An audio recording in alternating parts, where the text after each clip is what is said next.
Di buku ini, itu bukan menceritakan tentang satu main karakter, tapi ada 4 cerita berbeda. Hai, aku Dia Sataya, kembali lagi di channel YouTubeku. Kali ini aku akan bahas tentang sebuah buku yang berjudul Funiculi Funicula yang ditulis oleh Toshikazu Kawaguchi. Jadi penulis ini lahir tahun 1970 dan umurnya sudah kurang lebih sekitar 55 tahun ya kalau sekarang. Dan banyak seri dari buku-buku ini, tapi yang pertama aku baca yaitu Funiculi Funicula Before the Coffee Gets Cold. Jadi aku udah tertarik sama buku ini sejak pertama ke Gramet, cuma aku ragu-ragu untuk belinya karena aku bukan tipikal orang yang suka baca novel dan belum pernah juga baca penulis yang dari Jepang gitu. Aku pikir dari sampulnya ya, ini kan gambar perempuan. Ini tentang bagaimana daily life, kemudian juga kehidupan perempuan gitu. Tapi ternyata enggak. Dan ada disclaimer di sini di belakangnya itu ada 3 jam. Jadi ternyata buku ini tuh tentang sebuah kafe yang punya kemampuan ataupun mitos terkait dengan kembali ke masa lalu dan di masa depan.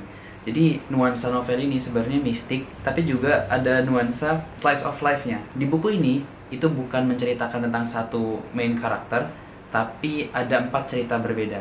Yang pertama itu Fumiko dan juga Goro, bagaimana dua orang ini adalah dua orang kantoran, korporat ya, yang punya hubungan dalam artian saling jatuh cinta tapi terhambat oleh pekerjaan. Masa lalu membuat Fumiko terjebak dengan idealisme dan prinsip-prinsipnya yang dia sesali, tapi pada akhirnya dia juga menikmati keputusannya.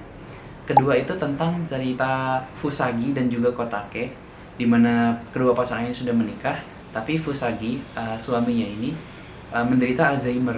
Jadi cukup mengharukan ya membaca kisah tentang kedua pasangan yang saling jatuh cinta dan suaminya itu Alzheimer sehingga dia lupa kalau dia tuh punya istri dan sudah menikah.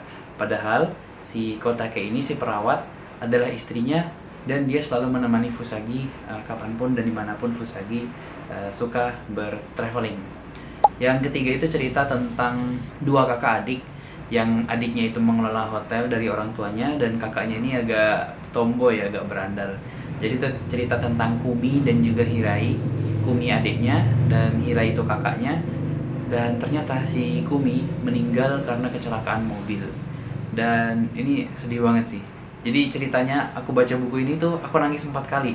Karena di buku ini ada 4 cerita berbeda plot twistnya, tapi keempat tokoh ini saling berhubungan di dalam satu kafe, yaitu kafe Funiculi Funicula.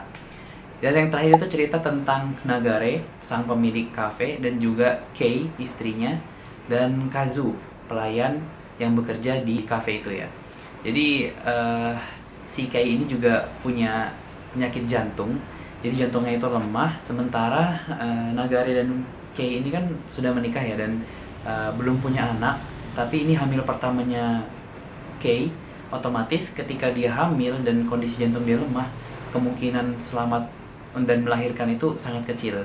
Jadi pilihannya, apakah Kei akan hidup tanpa memiliki anak, atau Kei ingin tetap berjuang untuk melahirkan anaknya, tapi Kei beresiko kehilangan nyawanya. Dan di sini sangat dilematis ya. Artinya buku ini mengajarkan kita baik masa lalu, masa sekarang, masa depan itu sebenarnya semuanya adalah pilihan.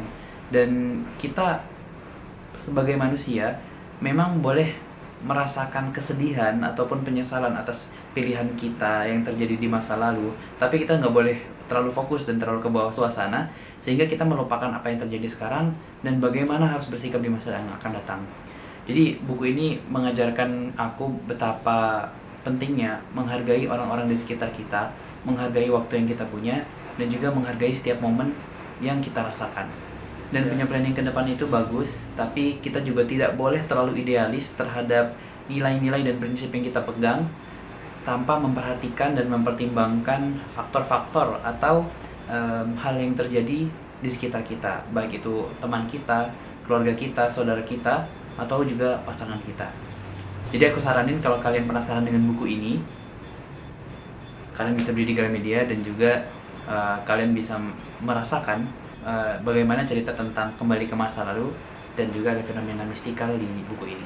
Mungkin sekian cerita dari buku yang aku baca di bulan ini, dan tulis komentar kalian kalau kalian juga udah baca buku ini, bagian mana yang paling favorit menurut kalian. Aku Desa Taya, sampai jumpa di konten selanjutnya.